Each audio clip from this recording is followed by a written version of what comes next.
ulat panahon. Lightmates, nagbabala ang pag-asa na makararanas ng mga pag-ulan ng ilang bahagi ng bansa ngayong pong Huwebes dahil sa low pressure area at southwest monsoon o yung tinatawag na habagat. Namataan ng LPA sa layo 540 km silangan ng Itbayat, Batanes habang patuloy na nakakapekto ang habagat sa malaking bahagi ng Luzon at Visayas.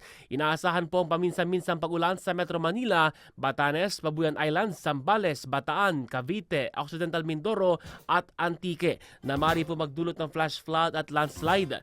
Maulap na kalangitan na may kalat-kalat na pag-ulan at pagkulog kidlat ang posible namang maranasan sa Ilocos Region, Cordillera, Negros Island Region at iba pang rehiyon sa Mindanao maging sa Luzon.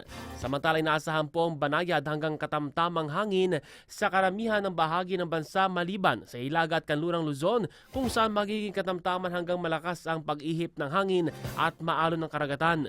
Pinapayuhan po ang publiko na manatiling alerto at patuloy na mag-monitor sa mga abiso ng pag-asa para sa kanilang kaligtasan.